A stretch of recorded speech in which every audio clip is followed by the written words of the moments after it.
Bien, écoutez, donc je vais commencer. Je vous remercie d'être présent, vu les circonstances. Et donc, évidemment, penser à réfléchir à l'éducation dans un contexte actuel peut apparaître un peu dérisoire et même décalé, mais en vérité, si on pense à ce qu'est l'éducation, c'est-à-dire la perfectibilité de l'individu, de penser en tout cas à son éducabilité, on s'aperçoit que finalement, l'idée même de se dire qu'on peut vivre mieux et qu'on va essayer de vivre mieux grâce à une éducation fait que finalement toutes les sociétés, notamment les sociétés quand elles sont en crise, ont repensé leur éducation.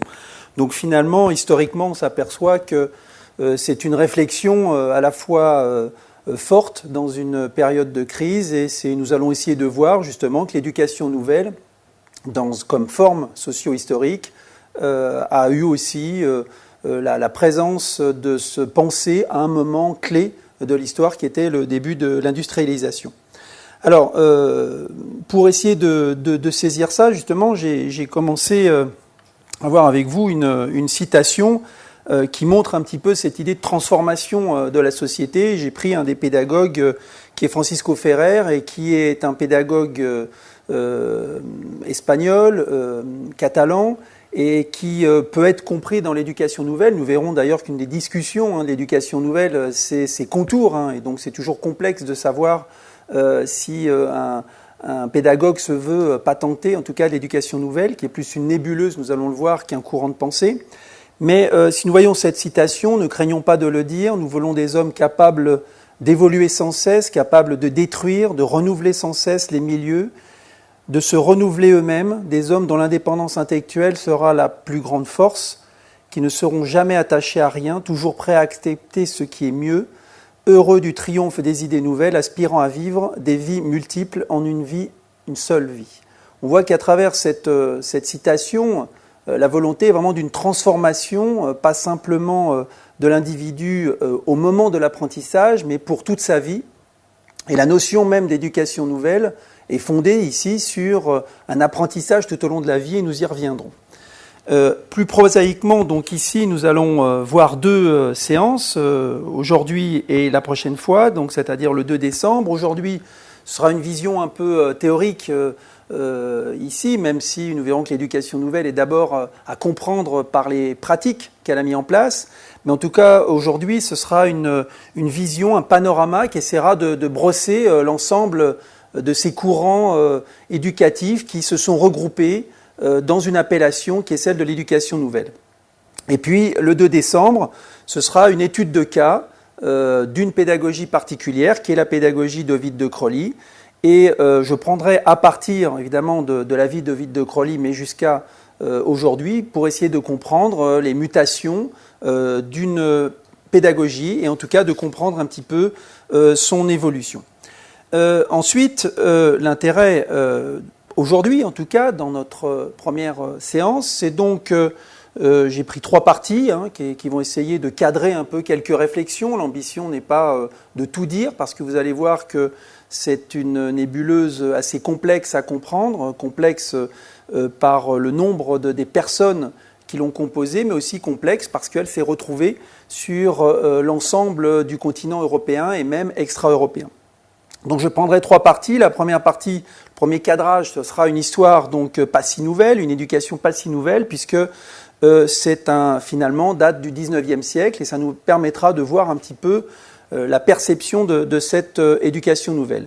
Ensuite, le deuxième point, ce sera de voir que c'est une nébuleuse de courant, mais pour des principes fédérateurs, c'est-à-dire que quand même, dans la notion d'éducation nouvelle, il y a, même s'il y a une terminologie différente selon les courants de pensée, on s'aperçoit bien que des principes fédérateurs se retrouvent, et aujourd'hui j'esquisserai en général ces principes fédérateurs pour pouvoir les traduire la semaine prochaine avec beaucoup plus concrètement sur une pédagogie.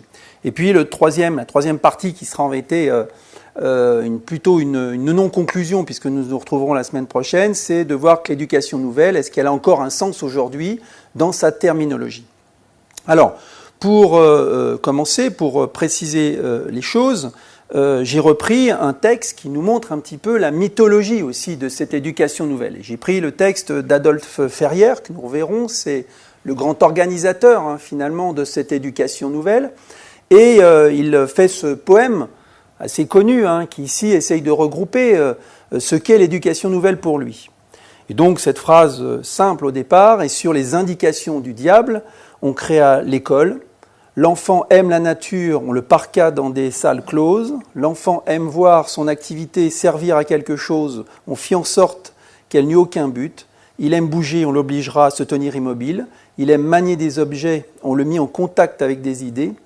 Il aime se servir de ses mains, on n'en mit en jeu que son cerveau. Il aime parler, on le contraignit au silence. Il voudra raisonner, on le fit mémoriser. Il voudrait chercher la science, on la lui servit toute faite.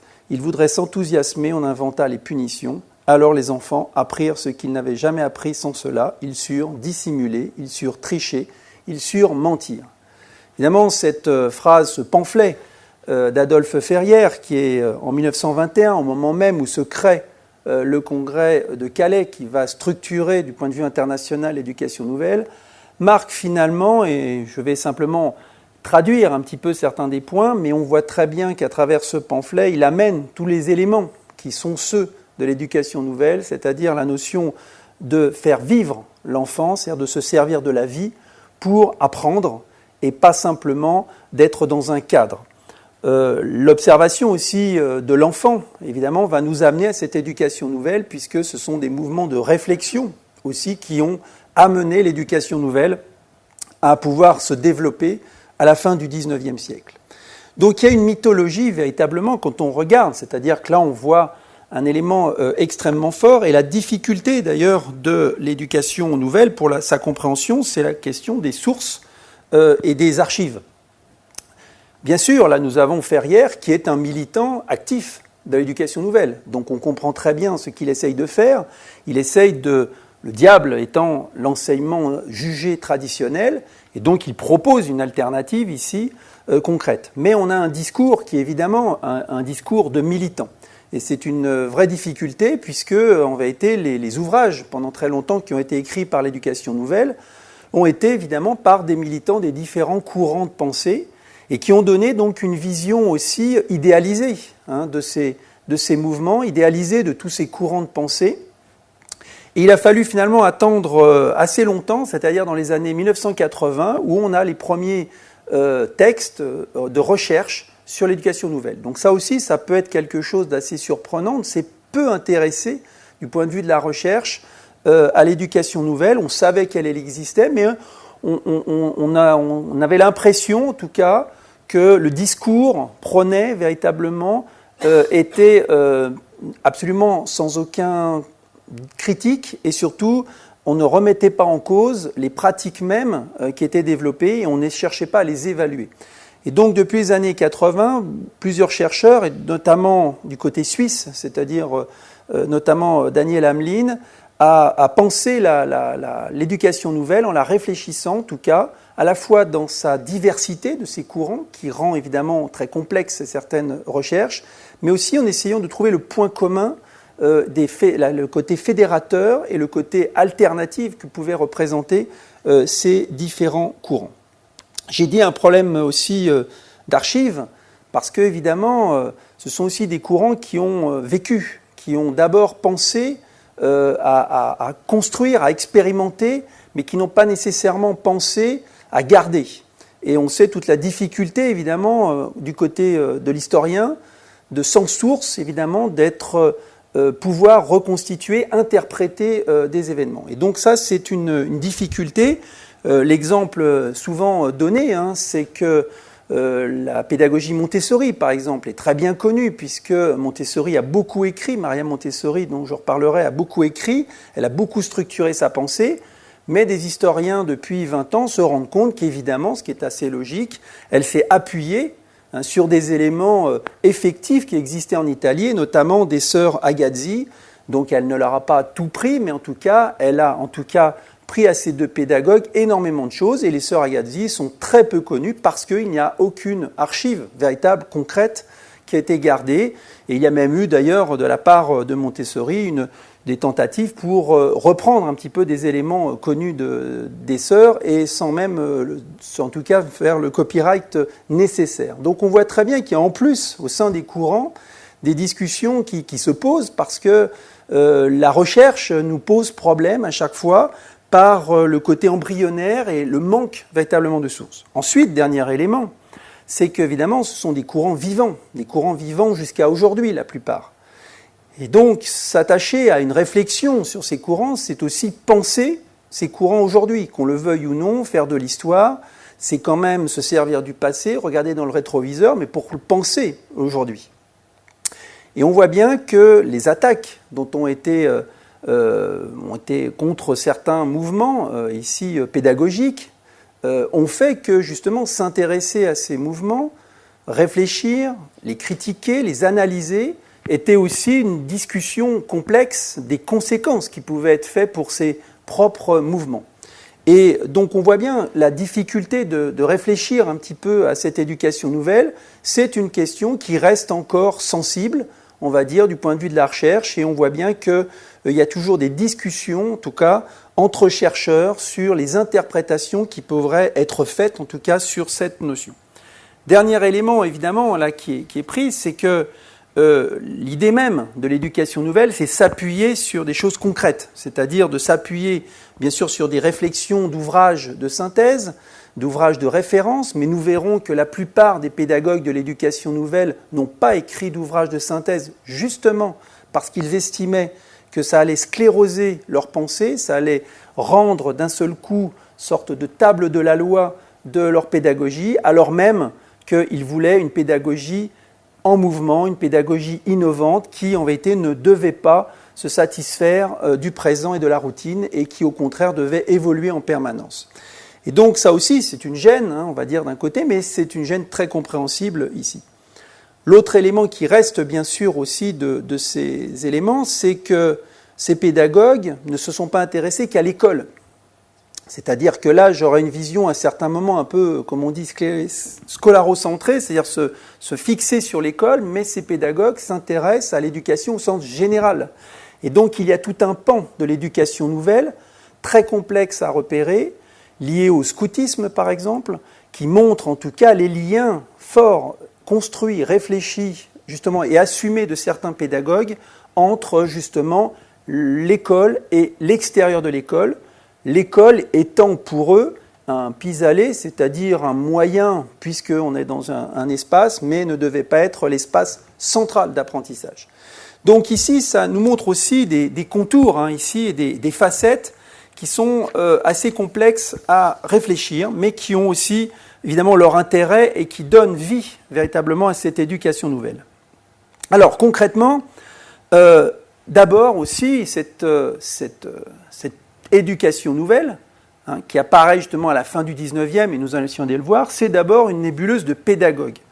Donc il y a un nombre de pédagogues connus ou moins connus du grand public qui, ici je les ai placés un peu en nébuleuse, nous montrent un peu un ensemble concret qui va à peu près de la fin du 19e jusqu'aux années 60, et qui, quand on le met à peu près ensemble, nous donne une espèce de nébuleuse complexe, puisque nous avons non pas simplement un pédagogue d'un pays, mais si vous regardez bien, des pédagogues comme Cécile Reddy qui est anglais, des Allemands avec Hermann Lix, du côté aussi français avec Edmond Demoulin qui, ici, crée la première école nouvelle, des Américains avec John Dewey, un Espagnol, je l'ai dit tout à l'heure, avec Francisco Ferrer, un Russe avec Anton Makarenko, un Suisse avec Édouard Claparède, etc., etc. Et on se rend bien compte ici de cette multiplication de personnes. Évidemment,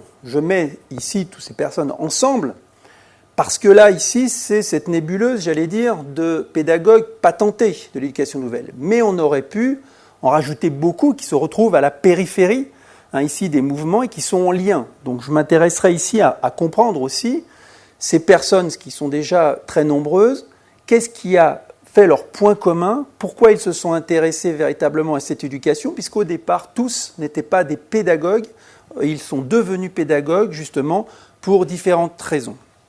Alors, on va regarder un petit peu plus précisément les choses.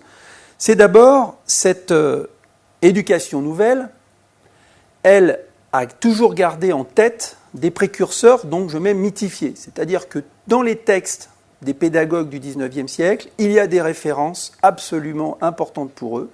La première référence ici, que vous reconnaissez avec Rabelais, Montaigne et Vives, qui ne sont pas des membres de l'éducation nouvelle, mais qui sont des références ici mythifiées, ce sont les humanistes.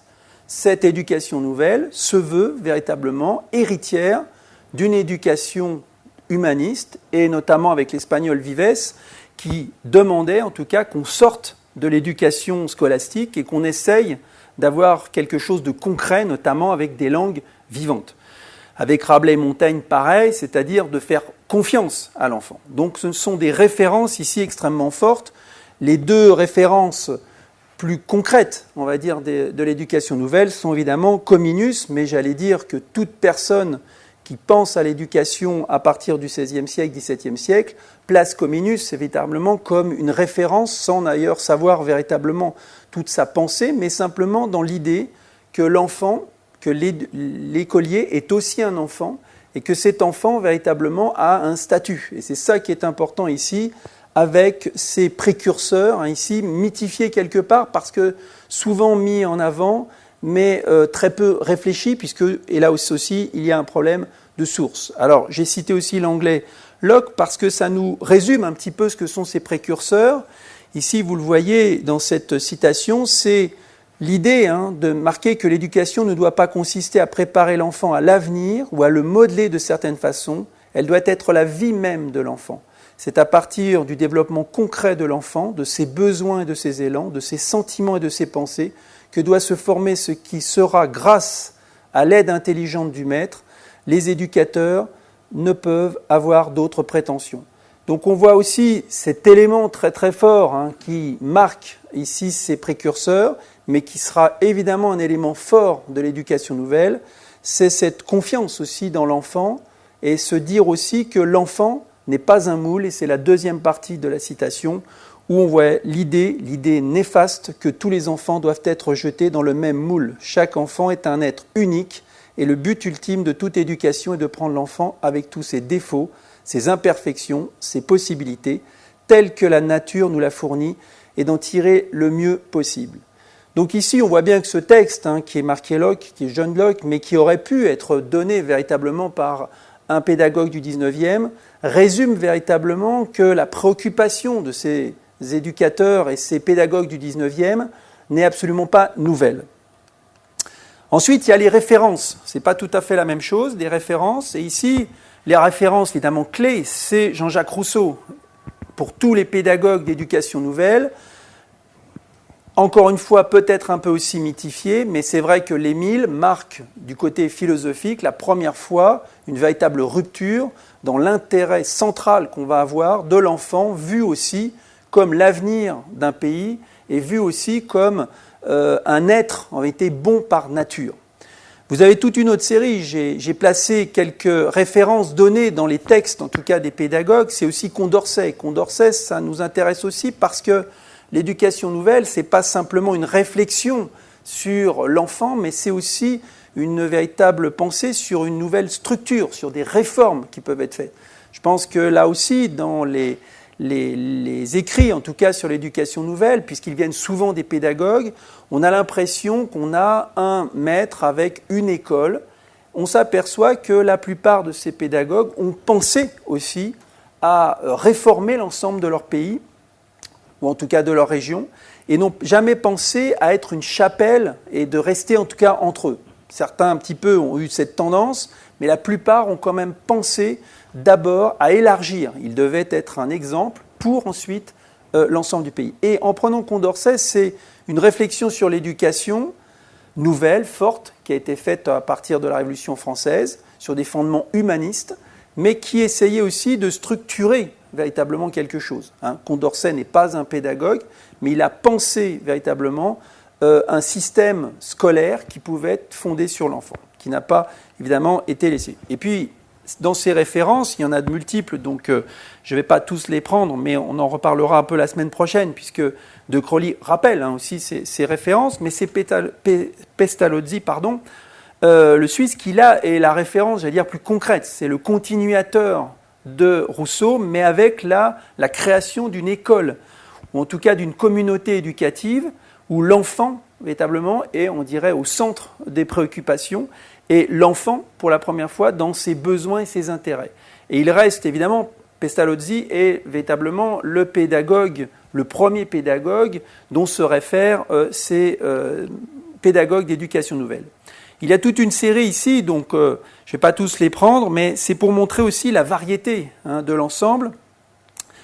Jacques Otto est connu peut-être justement aussi parce que c'est un pédagogue qui a fait une expérience particulière, c'est de se dire qu'il ne savait rien, il ne connaissait pas certaines langues, et qu'il a appris ces langues différentes, ces langues étrangères, à une classe.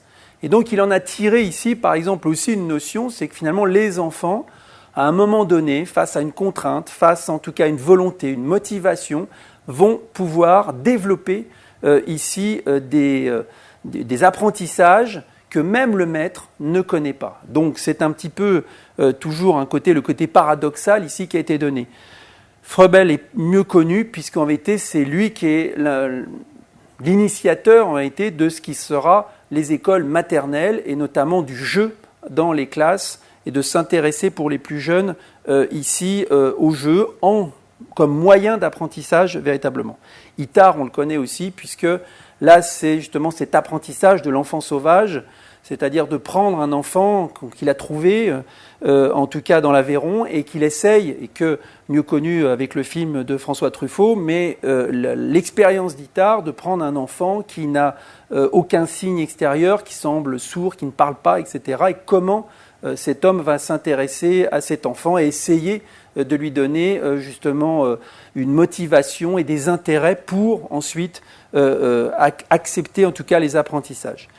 Bref, vous avez, j'esquisse ici quelques éléments, mais c'est pour vous montrer aussi la variété des pensées. J'ai terminé par Spencer, parce que Spencer, là, est un philosophe, donc c'est un penseur, ça n'a rien à voir justement ici avec un pédagogue, mais c'est lui qui structure, véritablement, retrouve son nom dans toutes les bibliothèques des pédagogues connus, que ça soit de Freinet à De Crowley en passant par Montessori, ils ont tous lu Spencer parce que justement là, on a aussi avec Spencer une pensée de l'organisation sociale qui pourrait être celle d'une société et dans lequel l'enfant, l'apprentissage, l'éducation doit être en vérité le ferment d'une nouvelle société. Et donc ici, on voit bien, c'est aussi intéressant, c'est que là on est dans des références qui se retrouvent être aussi une structuration. Ça nous donne aussi un élément, c'est que ces pédagogues d'éducation nouvelle ne sont pas simplement des expérimentateurs, mais ce sont aussi des individus qui ont une référence théorique, ici, importante, de leur réflexion avant même de passer à l'acte de l'éducatif. Autre élément, bien sûr, là maintenant, concrète, c'est les premières écoles nouvelles. Donc ici, j'ai cité déjà ce personnage, c'est Cecil Reddy, qui en 1889 fait véritablement en Angleterre la première école nouvelle, qu'il appelle en tout cas école nouvelle. Il la veut nouvelle, en tout cas, c'est déjà une volonté de rupture avec ce qui existe. Et son école va être une école modèle, et les premières écoles sont toutes issues d'une visite d'un pédagogue ici, dans son école. Alors d'abord, on a les Anglais, bien sûr, on a le côté anglais, donc qui vont créer plusieurs écoles, Padley qui viendra et qui sera enseignant d'ailleurs dans la première école. Et puis ici, vous avez donc en 1877 une deuxième école. Et puis vous avez un côté allemand, que j'ai cité aussi tout à l'heure, c'est Hermann Lick, qui lui créera en vérité en allant visiter aussi la première école. Donc on voit une espèce de... J'ai mis les dates exprès pour vous montrer la rapidité, c'est-à-dire qu'on a le côté anglais, puis le côté ensuite allemand. Et puis, très rapidement, on va avoir un personnage qui apparaît, que j'ai déjà cité tout à l'heure, qui s'appelle Adolphe Ferrière, qui est un personnage très particulier, puisque lui, il voulait être pédagogue dès le départ. Il voulait être éducateur. Et puis, à 20 ans, il est atteint de surdité totale. Évidemment, pour lui, c'est la souffrance de sa vie. Et à partir de ce moment-là, il va se mettre en tête d'essayer d'organiser, de comprendre véritablement ce que sont les autres pédagogues. Et donc on va le retrouver à toutes les structures de l'éducation nouvelle, et il va faire en 1899 une opération extrêmement importante qui est le Bureau international des écoles nouvelles. Il se dit, puisque des écoles sont en train de se créer, je vais essayer de les structurer, de les mettre ensemble. Et finalement, la notion d'éducation nouvelle vient de lui, c'est-à-dire qu'il organise un petit peu des liens, des échanges. Sa correspondance est absolument énorme. C'est quelqu'un en plus qui avait visiblement des tocs, mais en tout cas là-dessus, il écrivait tout. Donc, c'est-à-dire que son petit journal était quelque chose de fabuleux, une partie à brûler, mais il reste encore plus des dizaines de mètres linéaires en toute petite écriture, où il écrit jour par jour ce qu'il fait, etc. Il a écrit à l'ensemble des pédagogues de l'éducation nouvelle, et il est vraiment celui qui tisse les liens entre les autres. Donc ça, ici, en 1899, en faisant ce bureau, il va commencer à vouloir définir véritablement ce qu'est cette éducation nouvelle et mettre ensemble des personnes. Donc ici, on a le côté allemand, et puis tout à l'heure, j'ai cité, c'est Edmond de Molins, c'est avec l'école des Roches, c'est le côté français, c'est-à-dire en 1901, la même chose, de Moulins va en Angleterre, il visite, il écrit même un livre, pourquoi les Anglais sont supérieurs, en mettant vraiment la supériorité éducative des Anglais, et il crée une première école qui s'appelle donc l'école des Roches, et qui est la première école française d'éducation nouvelle. J'ai mis bien sûr Ovide de Crowley, qui en 1901, en créant l'Institut, mais vous voyez que je n'ai pas mis de flèche, parce que là justement, j'y reviendrai, ces références sont un peu différentes. Il n'y a pas de lien direct, bien sûr, il cite Cécile Reddy, mais en tout cas, ce n'est pas sa référence véritablement. Il y a d'autres références qui sont à donner, et nous verrons un petit peu la semaine prochaine, il faut quand même en garder pour la semaine prochaine, pour essayer de comprendre véritablement aussi, à partir d'une personne, ces différentes références. Maria Montessori, qu'on lit souvent à De Crowley, mais qui est aussi une structure très différente, mais je verrai tout à l'heure pourquoi dans la typologie des écoles, on peut les mettre un petit peu ensemble. Et puis vous avez, toujours du côté allemand, Geeb, qui est aussi un des pédagogues importants, mais la flèche prouve bien que là, il est bien dans la structure des écoles allemandes, et qu'il va continuer en tout cas la même idée, c'est-à-dire de l'école liée au système anglais. Et puis là, j'ai mis aussi Grondel, qui est un Suisse, et donc ça nous montre un peu tout le côté germanique. Cette notion des nouvelles écoles nous montre aussi des temps forts, le côté germanique, le côté anglo-saxon, et puis, j'allais dire que la Belgique sera un petit peu entre les deux, et puis un côté français beaucoup plus faible ici de ce côté-là, contrairement à ce que les Français ont souvent tendance à dire, mais on voit bien que l'éducation nouvelle sera un mouvement qui viendra bien après. Et puis j'ai quand même aussi Skorjak qui, dès 1912, donc là on a le côté polonais, ici, d'un personnage aussi qui, de son côté, pense la même chose. Là, j'ai mis tout ça pour vous montrer la concordance des temps, c'est-à-dire qu'on s'aperçoit que des personnes, certains en lien direct, mais d'autres absolument pas en lien, s'arrivent à penser en moins de 10 ans la même chose. Évidemment, ce n'est pas dû au hasard, c'est dû véritablement à une compréhension aussi de l'évolution de la société, d'un besoin véritablement de penser l'éducation de façon différente. Et quand je l'ai dit en introduction, les périodes de crise sont des périodes extrêmement fortes de pensée. Qu'est-ce qu'ils se rendent compte? Ils se rendent compte véritablement que la révolution industrielle a déstructuré aussi véritablement la société, que l'école caserne mise en place finalement au début du XIXe siècle par les États pour développer une éducation, mais qui surtout pense à créer un futur travailleur. Il faut bien voir que la notion même de Jules Ferry d'une école obligatoire, gratuite et laïque, c'est d'abord de permettre à l'ensemble d'une population d'aller à l'école, bien sûr de ne pas travailler trop jeune, mais aussi pour être un très bon travailleur après, qui saura lire, écrire et compter.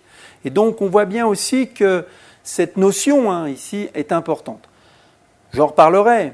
En Belgique, l'obligation scolaire n'est que finalement après la Première Guerre mondiale, donc on voit très très bien la difficulté du 19e, d'une société qui, brutalement, comme les Anglais vont connaître la révolution industrielle, et qui laisse aussi de côté énormément de gens, et qui laisse notamment beaucoup d'enfants abandonnés, ou en tout cas de côté dans cette société. Donc il y a une prise de conscience très différente, là je ne vais pas rentrer dans les détails, mais on pourra en parler après, mais une prise de conscience en vérité d'une mutation de la société et finalement du fait que l'école qui est mise en place, sous la forme d'une tradition particulière, en vérité une tradition structurée en tout cas par les différents États, et n'est absolument pas en lien avec l'enfant, avec ses besoins et ses intérêts, mais plutôt liée à créer un futur travailleur.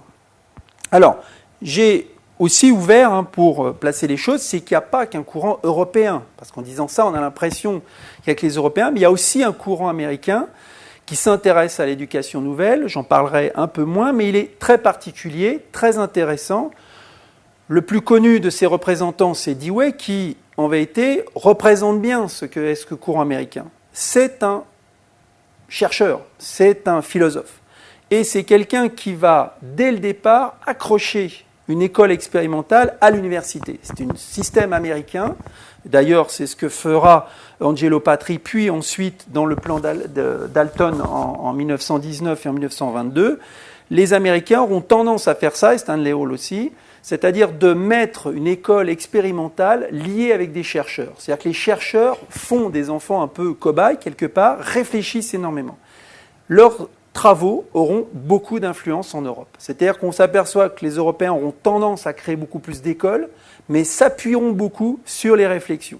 Et nous verrons que De Crowley va en voyage aux États-Unis, justement, pour aussi regarder un petit peu ce qu'il se passe là-bas, et notamment ce que fait Dewey. Donc on a ici un courant américain très particulier, mais très influent du point de vue des idées, ici, et qui tentera justement de faire évoluer un petit peu cette éducation nouvelle.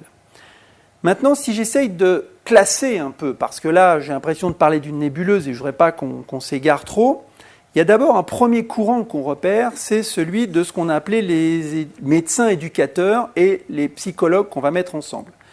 Vous avez Jean Itard, que j'ai cité tout à l'heure, qui finalement est un médecin et donc s'intéresse finalement à l'enfant perdu de l'Aveyron d'abord en médecin. C'est très clinique ce qu'il raconte, c'est pas au départ un pédagogue. Vous avez quelqu'un qui est aussi un autre médecin français, qui est Édouard Seguin, qui pareil va s'intéresser, et là pour nous c'est un courant important puisque il s'intéresse aux enfants arriérés, c'est-à-dire justement en se rendant compte que les enfants qui ont des difficultés sont des éléments d'observation extrêmement importants. Et vous avez compris, l'idée, c'est que ce que l'on peut faire avec un enfant handicapé, est-ce qu'on peut le faire ensuite avec un enfant dit normal ou dit régulier, comme le dira De Crowley. Et là, ici, vous avez donc ce premier courant. Deuxième courant, évidemment, plus de la psychologie, bien connu quand même, c'est Binet, qui va aussi s'intéresser à quelque chose de fort dans la période de la fin du 19e, début du 20e siècle, c'est le début de tests, c'est-à-dire de dire que ces enfants, on va aussi chercher à comprendre leurs apprentissages. Binet n'est pas un pédagogue, ici c'est un biologiste, et il pense ces fameux tests Binet-Simon, qui sont repris d'ailleurs par l'ensemble justement des psychologues de l'époque d'éducation nouvelle. On voit bien l'idée aussi d'une pédagogie qui se veut scientifique, c'est-à-dire qu'on réfléchit à ce moment-là à une éducation, mais pas simplement un maître avec un élève. On essaye de rendre ça scientifique, avec toutes les dérives que cela est possible. Les tests ici sont repris d'ailleurs avec les Américains.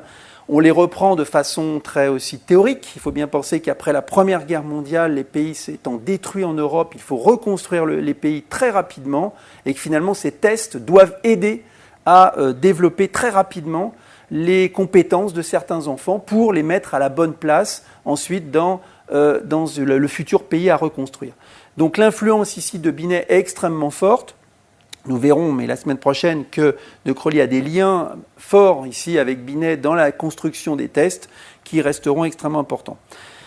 J'ai mis Maria Montessori parce qu'elle est liée dans ce qu'on appelle ces médecins éducateurs, même si elle aussi s'intéresse aux enfants handicapés au départ. Sa Casa dei Bambini s'intéresse à des enfants abandonnés. Là, on les met toujours à peu près ensemble avec Ovid de Crowley, c'est-à-dire à peu près le seul lien qu'ils ont, puisque ici, ils n'ont pas de lien, de correspondance, etc. Ils sont d'ailleurs en désaccord sur beaucoup de choses, mais c'est vrai que historiquement, on les met ensemble parce que ça fait partie de ces médecins éducateurs qui ont, à peu près dans ce processus, s'intéressent d'abord à des enfants en difficulté et ensuite passeront à des enfants, entre guillemets, réguliers. Et puis, j'ai mis l'ensemble des psychologues, là on aurait pu multiplier un petit peu le nombre. Vous avez avec Claparède, le Suisse, quelque chose d'important, puisque vous avez un psychologue aussi, patenté ici, grand ami de Crowley, mais aussi en lien fort avec Binet, et qui va essayer, lui, de montrer, en tout cas, que cette éducation nouvelle doit s'appuyer sur la psychologie. La psychologie va même prendre le dessus sur beaucoup de choses, c'est-à-dire que ces éducateurs d'éducation nouvelle sont ou des psychologues ou férus de psychologie ou s'appuient énormément sur la psychologie. Et c'est pour ça que là, j'ai cité Pierron, Piaget et Wallon, qui sont en vérité là des psychologues avant tout. Mais n'oublions pas que Henri Wallon est aussi celui qui va faire le plan Langevin-Wallon, c'est-à-dire une volonté en 1945 de réformer la politique française éducative à travers un plan qui s'appuie énormément sur les idées d'éducation nouvelle.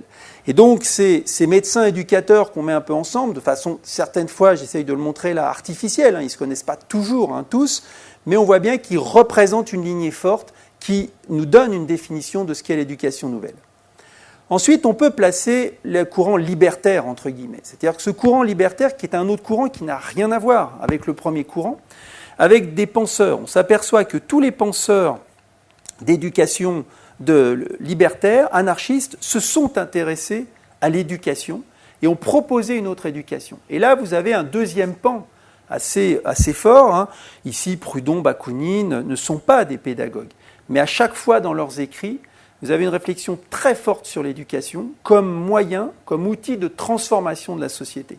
Là aussi, ça nous montre aussi qu'on est bien dans un contexte particulier, ce contexte étant celui de la révolution industrielle et de la montée des classes sociales, et notamment de la classe ouvrière, où les anarchistes, qui à l'époque ne sont pas encore définis véritablement par rapport au mouvement socialiste, essayent de se définir et de définir une éducation en tant que telle.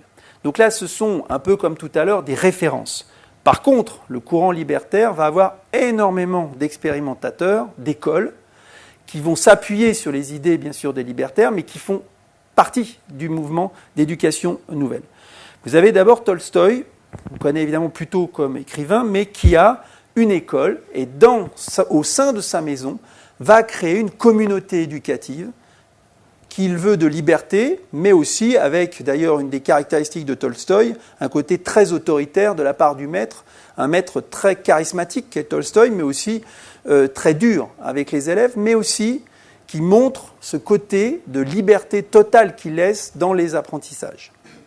Mais surtout, vous avez un personnage fort qui est Paul Robin qui va mettre en place dans l'orphelinat de Sampuy pendant 14 ans en France, toutes les idées de ce qui sera l'éducation nouvelle, et notamment une idée importante qu'on appellera l'éducation intégrale, c'est-à-dire la volonté de penser l'enfant, pas simplement du côté intellectuel, mais aussi du côté mental et du côté physique, c'est-à-dire de prendre dans sa totalité l'individu, et ça, lorsqu'il écrit en 1869 ce texte justement sur l'éducation intégrale, c'est un libertaire, donc lui il en fait un élément fort de la politique des anarchistes, mais on voit bien son influence est extrêmement forte dans tout le courant d'éducation nouvelle et la notion même d'éducation intégrale sera reprise avec un autre terme que prend Robin aussi qui s'appelle la coéducation, c'est-à-dire de mettre ensemble garçons et filles et pas simplement de faire une éducation égale entre garçons et filles mais de les mettre ensemble. On voit bien là le côté très novateur à l'époque, bien avant en vérité d'autres pédagogues, de penser. Évidemment, son orphelinat aura beaucoup de soucis, sera beaucoup attaqué et il est obligé de le fermer en 1894. Autre personnage important, c'est Sébastien Faure qui, dans une communauté qui s'appelle La Ruche, et rien que le titre nous dit bien ce qu'il entend faire, c'est-à-dire dans ses enfants, de les mettre en activité, de mettre des ensembles. Là, on voit bien des expériences, puisqu'on est de 1904 à 1917.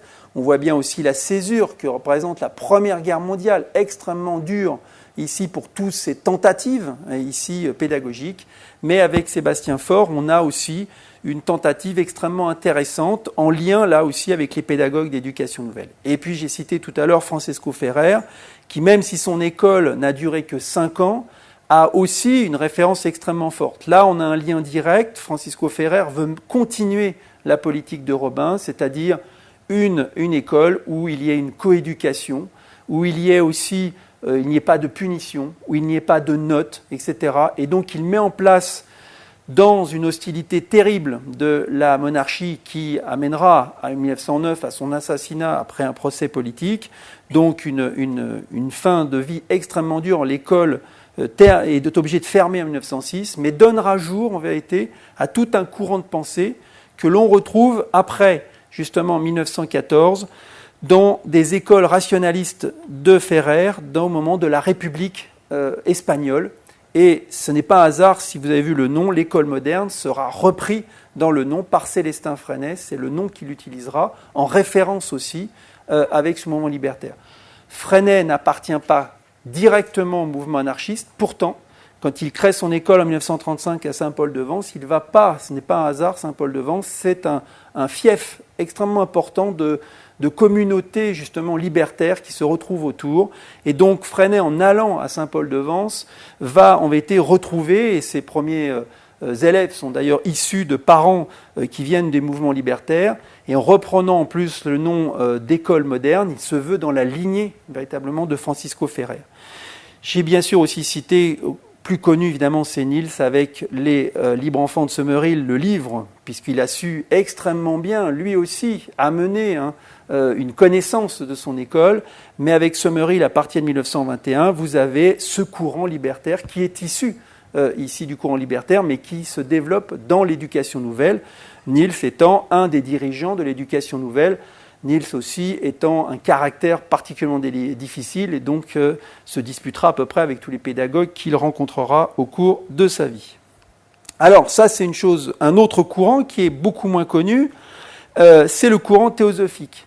En gros, ce que j'essaye de vous montrer, c'est que vous voyez qu'il y a un courant scientifique lié à la pédagogie scientifique, il y a un courant aussi un peu, on va dire, laïque, et puis là vous avez un courant spiritualiste. Ce courant est le moins connu, parce que justement c'est un courant, le courant théosophique, c'est-à-dire de cette idée d'une liaison, d'une religion entre l'Orient et l'Occident, qui apparaît comme ça de personnages doudingues, est en vérité de personnages qui ont une très forte influence à la fin du XIXe siècle, du point de vue artistique.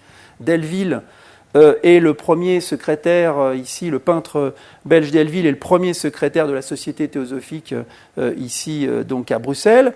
Et surtout, ce courant théosophique, au-delà de l'artistique, va penser l'éducation. Et ça, c'est une des grandes nouveautés depuis quelques années des recherches qui se rendent compte, en tout cas, de l'importance. On avait toujours cité ces personnages, mais on n'en avait pas compris vraiment. Et vous allez voir dans les noms qu'il y a des gens peut-être qui vont peut-être vous surprendre. Alors, vous avez d'abord les penseurs. Pardon ? Alors, pas nécessairement. Le courant théosophique a été maçonnique pendant un moment, mais il n'a pas été tout le temps, et notamment jusqu'à aujourd'hui, puisque c'est un courant qui existe, pas de ça. Mais à un moment, oui, effectivement. Tout à fait.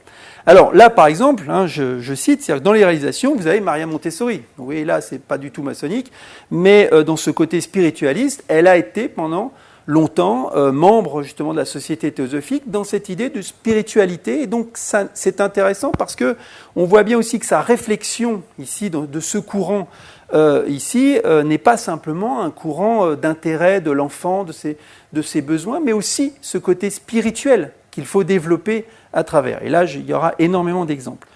Vous avez aussi de l'autre côté Béatrice Sensor, qui est celle qui est la chef de file de toute l'éducation nouvelle et qui crée une école en 1915, Saint-Christopher, qui existe encore aujourd'hui, et qui est une école théosophique. Et Ensor sera la cheville ouvrière de tout l'ensemble du mouvement ici d'éducation nouvelle. Ils ne s'en cachent absolument pas, c'est pas quelque chose de caché, on s'aperçoit dans leur revue de tout l'intérêt qu'ils ont pour l'éducation, mais aussi de l'organisation d'une éducation nouvelle, liée sur l'enfant, et vu l'enfant d'ailleurs d'un côté un peu rousseauiste. J'ai mis aussi Dalcroze que l'on connaît à cause de la musique, c'est-à-dire ici vous avez un pédagogue qui joue le corps ici et la voix, et vous avez dans cette personne, en tout cas, cette volonté ici de Dalcroze, qui est un théosophe important de l'époque, vous montre un petit peu l'ouverture. Il n'a pas créé d'école en tant que telle, mais les instituts Dalcroze existent dans toute l'Europe, bien sûr.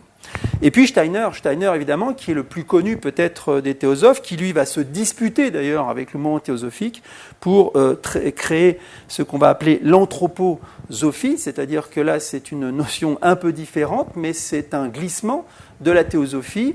Et donc là, on voit bien l'essor du mouvement Steiner, pas simplement dans les pays germaniques, et à partir de 1921, où il crée sa première école, et là, qui est une école théosophique.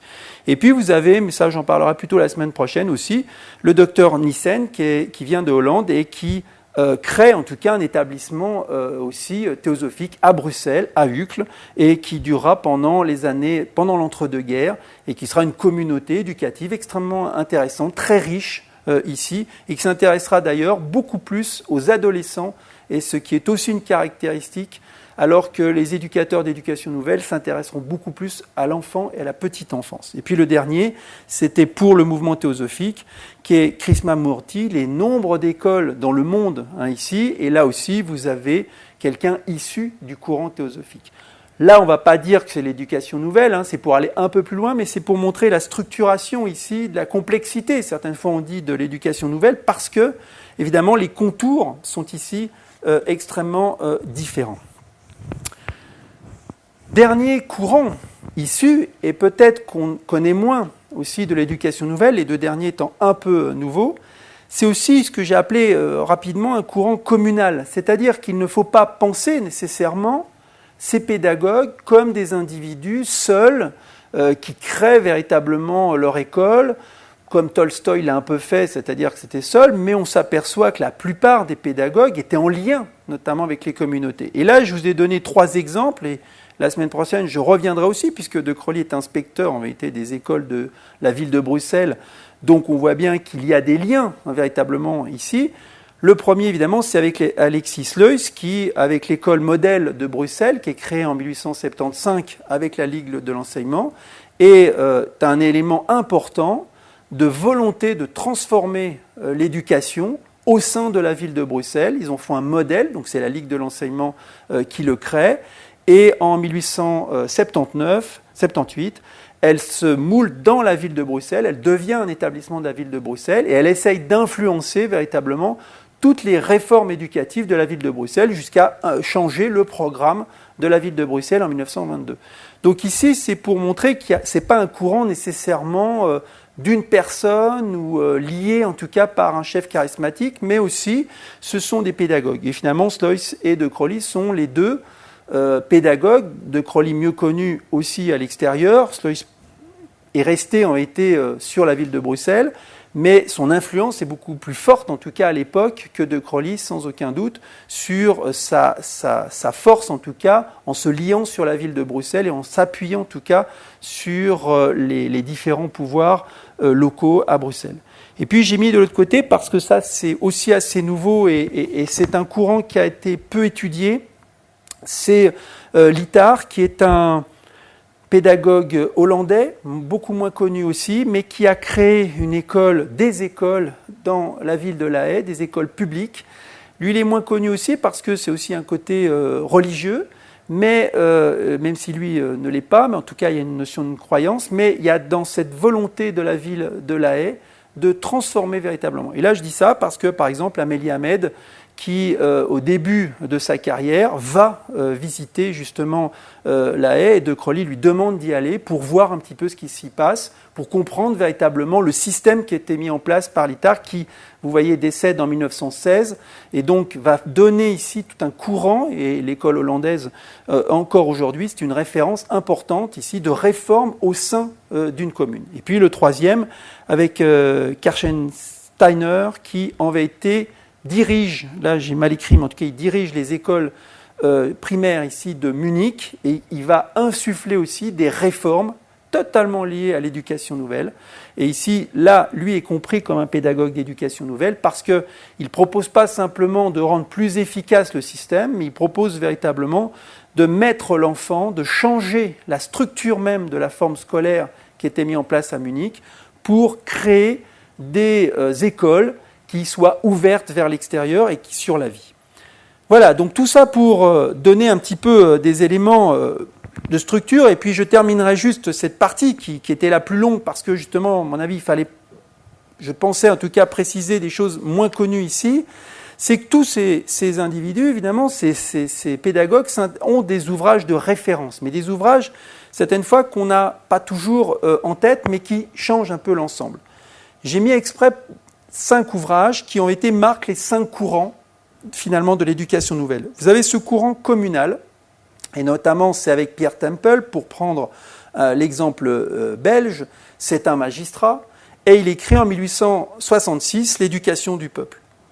Dans son titre, on peut se dire que c'est rendre un petit peu plus efficace le système, mais à l'intérieur, vous avez en réalité tous les prémices de ce qu'est l'éducation nouvelle. Temple aura une grande importance évidemment pour la ville de Bruxelles. C'est le théoricien en vérité de la Ligue de l'enseignement belge ici, puisque la Ligue de l'enseignement belge se crée avant la Ligue française. Et en 1866, son ouvrage est un ouvrage quasi vadémécum de l'enseignant pour faire de l'éducation nouvelle. Donc c'est intéressant parce que c'est un magistrat, mais on voit bien que dans sa pensée, c'est aussi réfléchir au fait qu'un individu, pour son bien-être, va être aussi quelqu'un qui va être aussi s'ouvrir sur la société et donc va être un avantage pour la société. Et ça, c'est aussi assez intéressant de penser ça. Puis vous avez le personnage en dessous que j'ai mis, c'est Hélène Kay, la Suédoise, féministe et pédagogue, qui écrit un ouvrage, évidemment, alors c'est toujours facile a posteriori, mais elle l'écrit en 1899, qui s'appelle « Le siècle de l'enfant », où finalement, dans une vision très littéraire, elle comprend qu'il s'est passé quelque chose dans la société et que finalement, c'est le moment où il va falloir s'intéresser pas simplement à l'enfant dans sa psychologie, mais à l'enfant en tant que tel. Et c'est un ouvrage culte que l'on retrouve aussi dans la plupart des bibliothèques quand on a les catalogues et notamment des pédagogues. C'est un ouvrage qui est, entre guillemets, un best-seller dans le milieu de l'éducation parce qu'il propose en vérité une nouvelle vision de l'enfant. Et puis un autre personnage, moins connu peut-être, c'est Chrisman, j'en reparlerai plus la prochaine fois. C'est Oscar Chrisman qui, lui, c'est pas un best-seller parce que c'est sa thèse en 1893, mais sa thèse s'appelle donc justement la pédologie. Et cet homme va avoir une influence énorme sur toute l'éducation nouvelle avec ce qu'on va appeler la pédologie. Alors aujourd'hui, la pédologie, c'est l'étude des sols, donc ça prouve que là, ça n'a pas marché, ce qu'il voulait faire, mais lui, dans le mot de pédologie, c'était la science de l'enfant. C'est-à-dire son idée, c'était de regrouper toutes les sciences qui étaient en train de s'intéresser à l'enfant. Donc il ne dit pas science de l'éducation, mais son idée, c'est ça, de regrouper tout cet ensemble.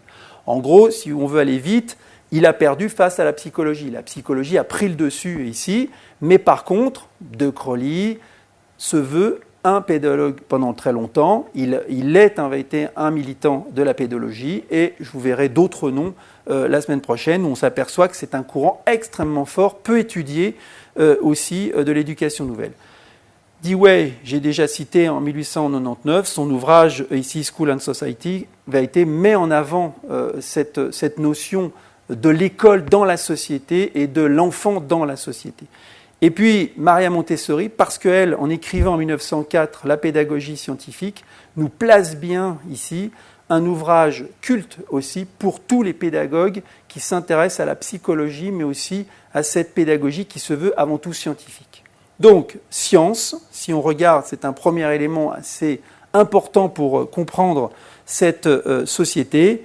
Et puis, nous avons aussi, de l'autre côté, l'importance ici derrière la science de voir comment on transforme la société, et ça c'est évidemment le côté un peu libertaire, et le troisième élément en vérité qui est celui important du côté spiritualiste et qui est vu plutôt par les théosophes.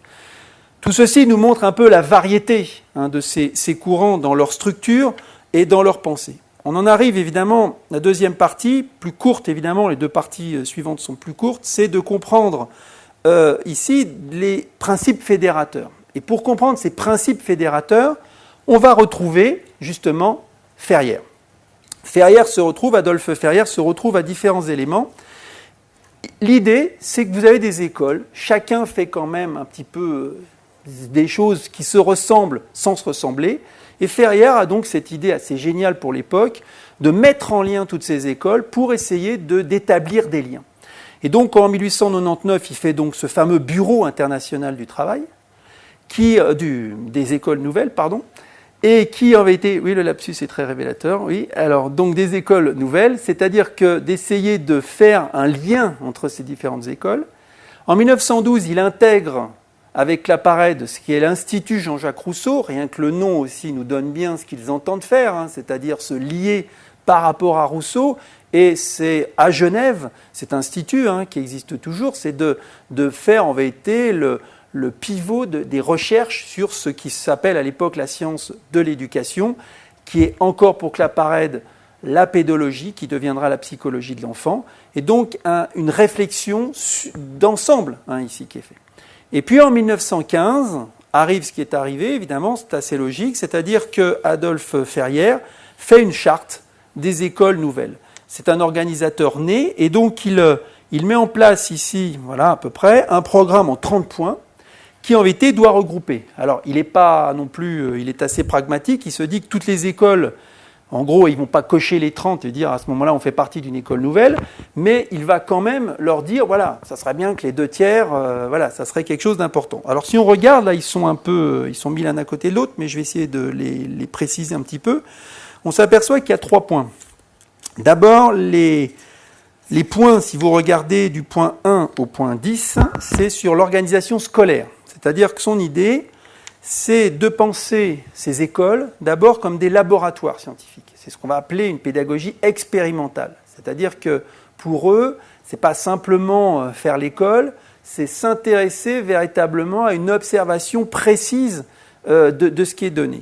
Et donc vous avez des choses qui vous montrent la diversité. On voit l'école est un laboratoire, l'école est un internat, ça est extrêmement important pour eux parce que c'est de prendre l'enfant dans sa totalité et pas simplement le redonner aux parents à un moment, c'est qu'il y ait vraiment cette volonté ici d'avoir l'enfant du début à la fin de la journée et de la nuit et de savoir un petit peu comment il vit. Et puis vous voyez le côté un peu de l'époque, c'est-à-dire qu'il faut que ça soit rural, la campagne, c'est-à-dire qu'il y a une hantise en réalité de la ville, il y a une volonté d'exclure la ville, etc. Bon, De Crowley pensait aller à la campagne en allant à Uccle, mais c'était à l'époque en tout cas le cas, et donc tous cherchent en tout cas des milieux un peu retirés, ici de campagne, plus ou moins retirés. Et puis vous avez des exemples très précis, quand vous voyez d'avoir des maisons, ici, ça c'est important, c'est-à-dire de ne pas prendre une école, l'école caserne, qui est en vérité pour eux un élément très dur, en vérité, c'est de prendre une maison familiale. C'est-à-dire, et ici aussi j'y reviendrai, c'est un ensemble très fort. Toutes les maisons, les écoles en tout cas d'éducation nouvelle, ont cette caractéristique de ressembler de loin à une maison bourgeoise, quand même, il faut le dire aussi, mais ici pour intéresser. Et puis, des petits groupes ici qui sont donnés. Ça, c'est le premier point, ce laboratoire pédagogique ici, et vous le voyez bien avec notamment le côté 7, il y a menuiserie, travaux libres, gymnastique, c'est-à-dire cette éducation intégrale, c'est-à-dire volonté de mettre en place l'enfant dans sa totalité et de la compréhension de l'enfant dans sa totalité. Donc ça ici, c'est un premier axe important. Le deuxième axe, évidemment, à partir du point 11, si on regarde, c'est le côté plus intellectuel, c'est-à-dire il s'agit d'ouvrir l'esprit, de fonder l'apprentissage, cette fois-ci sur l'intérêt de l'enfant. Et là, c'est un mot clé, évidemment, de tous les pédagogues d'éducation nouvelle, même s'ils ne sont pas tout à fait d'accord sur le mot, mais c'est d'intéresser, de motiver l'enfant, de trouver des moyens de motivation, et c'est d'ailleurs l'enjeu de la plupart de leurs recherches, ici, c'est de repérer comment on peut ouvrir l'esprit, ici, et ils ne sont pas toujours d'accord, et d'expérimenter. Ils pensent aussi de la nécessité de faire. Learning by doing, c'est ce que dit Dewey, et ça sera repris par l'ensemble, c'est-à-dire qu'il faut vraiment agir, faire concrètement, et à ce moment-là, on pourra réfléchir, discuter, etc. Mais d'abord faire, expérimenter et observer. Donc ici, vous avez ce deuxième axe que vous retrouvez, là je vais un peu plus vite, mais vous le voyez ici, dans le 15 quand même, est extrêmement clair, c'est les intérêts mentaux variables avec l'âge, travail individuel de recherche, travail collectif par groupe, donc on trouve un peu de tout, c'est-à-dire à la fois de prendre l'enfant comme un être singulier, mais aussi comme un être social, donc il faut qu'il travaille avec d'autres, et puis une limitation des branches étudiées chaque jour, c'est-à-dire une limitation aussi du travail intellectuel avec des choses plus ou moins intellectuelles ou autres. Après, donc ça c'est le deuxième axe si vous regardez, et le troisième axe ici, c'est une éducation plus morale, c'est-à-dire quand on regarde Là, à partir du 21, on s'aperçoit que c'est une auto-éducation morale par un système d'une république scolaire. Donc là, ça va extrêmement loin. Bon, on voit bien le côté aussi suisse ici de la République de Genève, mais de cette notion, en tout cas, du self-government qui est toujours mis en avant, c'est-à-dire de développer ici chez les enfants cette autonomie, une responsabilité. Les mots ici sont ceux de 1915.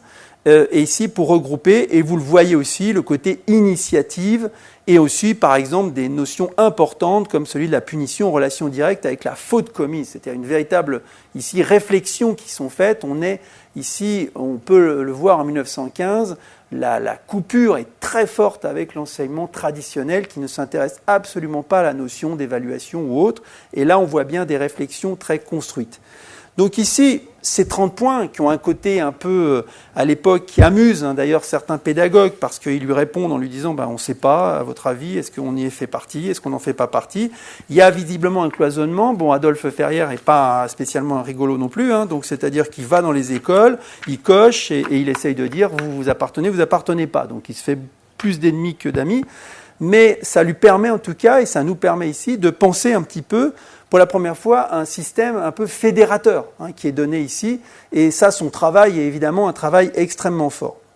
Si je reviens, bien sûr, une fois qu'on a fait une charte ici, on en arrive à l'étape supplémentaire, c'est en 1921, avec ce fameux congrès de Calais. Alors fameux parce qu'il est très connu, mais en réalité, on a très peu de choses dessus. Très clairement, ce sont les mouvements théosophiques qui ont tout préparé, mais on se retrouve à Calais, c'est pas un hasard, c'est-à-dire que vous voyez où est Calais, c'est-à-dire que les Anglais peuvent venir facilement, les Allemands aussi, les Belges aussi, les Français aussi, donc c'était une volonté vraiment importante ici de se retrouver. Ils restent quand même 3 semaines ensemble, donc on a tout le programme. Alors De Crolly reste 3 jours, mais enfin la plupart restent quand même assez longtemps. Et dedans, vous avez de la musique, vous avez des balades, enfin vous avez quelque chose d'assez étonnant où on voit qu'on crée une communauté. Ils sont tous là. Montessori vient dire bonjour. Enfin bon, c'est assez étonnant de voir tous ces gens. Mais derrière, il y a la création d'une Ligue internationale de l'éducation nouvelle. C'est-à-dire que derrière, il y a quand même quelque chose. Ferrière est toujours là derrière. Et il oblige quasiment ces pédagogues à se dire maintenant on va se retrouver tout le temps. Et donc, à partir de 1921, vous avez des congrès tous les ans ou tous les 2 ans qui vont se retrouver, où tous ces pédagogues vont se voir. On a à peu près une centaine de personnes en 1921. En 1932, ils sont près de 500. Et donc, on voit bien ici la volonté d'amener, et les listes, en tout cas, nous montrent véritablement un lien qui se fait entre ces individus pour réfléchir ici. J'ai mis exprès, c'est que chaque élément de la Ligue va créer des sections nationales qui seront reliées. Bon, la section belge sera dirigée par De Crolly, puis ensuite par Ahmed, mais on voit bien ici des volontés très fortes de structurer tout ce qui est de l'éducation nouvelle dans cet ensemble. Et puis j'ai mis en face le Bureau international de l'éducation qui se met en place en 1929 et qui va quelque part d'ailleurs casser la logique même des congrès en faisant quelque chose de plus international, mais là c'est un petit peu aussi une des discussions sur l'éducation nouvelle, où là on aura plutôt un côté technocratique qui va se mettre en place, et ce côté un peu pas faite grande biennale des pédagogues va s'arrêter à peu près avec la Seconde Guerre mondiale, et après aura perdu totalement son côté international. Il est évident qu'on voit très très bien que créer quelque chose, une organisation internationale, est extrêmement complexe dans l'entre-deux-guerres, au moment où les nationalistes se mettent. Les Italiens ne viennent plus, évidemment, à partir du moment où Mussolini est au pouvoir. Les Allemands ne viennent plus à partir de 1933 et la montée et l'arrivée d'Hitler. Et donc, on s'aperçoit que c'est de plus en plus complexe d'avoir des liens ici entre pédagogues dans cet ensemble. Oui, c'est la Société des Nations, voilà. Alors, j'ai mis quand même, parce qu'ils ont une revue très intéressante, et là j'ai mis 1927 pour vous montrer, c'est toujours Adolphe Ferrière qui est là-dessus, mais vous avez un nom quand même, la revue s'appelle Pour l'ère nouvelle. Ça vous dit rien comme ça, mais pour l'ère nouvelle, c'est ce que veulent les théosophes. C'est les théosophes, c'est leur terme. Ici, d'ailleurs, pour eux, c'est pas une ligue, c'est une fellowship, c'est-à-dire une fraternité, c'est aussi un terme théosophique. Et donc, on voit bien qu'ils mènent un petit peu aussi cette volonté ici, mais vous voyez que De Crolly se retrouve être dans le comité de rédaction. Et donc on a cette revue qui va perdurer pendant jusqu'au 1900, enfin elle a existé en tout cas jusqu'à la fin des années 30. essaye de donner vie. À l'intérieur, vous avez toujours à peu près la même chose. Vous avez une réflexion théorique, souvent sur un principe, et puis après, vous avez des études de cas très précises, d'écoles, de tentatives, de pratiques qui sont données. Donc voilà, ça nous donne ici un ensemble assez cohérent, ici, de principes qui sont mis en place par ces personnes, en tout cas, ces pédagogues qui arrivent à tenir un petit peu, grâce à cette Ligue d'éducation nouvelle, un côté un peu fédérateur. Maintenant, si je poursuis sur l'idée même de ce que peut représenter cette éducation nouvelle, on s'aperçoit que finalement les thèmes fédérateurs qui se retrouvent, si on peut les résumer ici pour cette deuxième partie, c'est d'abord de voir évidemment le thème de l'enfance. On voit bien que l'enfance, c'est assez logique si on parle d'éducation, est en vérité est au cœur. Mais pour eux, c'est là où il y a une différence, c'est qu'on ne s'intéresse donc pas à la transmission véritablement d'un savoir, mais on s'intéresse à l'enfant d'abord. C'est l'enfant qui est le centre et Claparède utilisera le terme de révolution copernicienne, c'est-à-dire de dire plutôt que de s'intéresser au savoir, nous allons d'abord nous intéresser à l'enfant. Et là, vous avez un autre pédagogue que j'ai cité tout à l'heure, qui est Cousinet, qui est un Français, qui créera en 1945 une école qui s'appelle l'École de la Source. Et dedans, justement, il précise les choses, c'est qu'il met l'éducation nouvelle consiste vraiment en une attitude nouvelle vis-à-vis de l'enfant, attitude faite de compréhension, d'amour, et il cite Pestalozzi, mais surtout attitude de respect, attitude d'attente, de patience, de main délicate qui n'ose ni ouvrir un bouton de fleurs, ni déranger le bébé au cours de ses premières expériences, ni aussi l'écolier au cours de ses premiers travaux, attitude d'acceptation de l'enfance comme une période nécessaire dans le développement de l'homme, indulgence plus qu'indulgence, admission des erreurs de l'enfant, de ses faux pas, de ses hésitations, de ses lenteurs. Désir souvent passionné de satisfaire ses besoins propres, même si la société doit attendre quelque peu pour que soient satisfaits les siens. Et là, vous avez avec Cousinet aussi cette notion assez fondamentale. On est en 1968, on est techniquement et historiquement à la fin de ce qui va être le courant d'éducation nouvelle, mais on s'aperçoit ici que toujours, ce qui marque évidemment et qui est le thème fédérateur, c'est l'enfant, et la phrase finale est d'ailleurs intéressante, c'est d'abord l'enfant en tant que tel, et la société d'ailleurs attendra, et c'est-à-dire qu'on ne veut pas être utilitariste, et on veut d'abord penser à cette vision qu'on peut avoir du thème de l'enfant. Et donc ça, c'est le premier, évidemment, la clé, évidemment, la plus importante.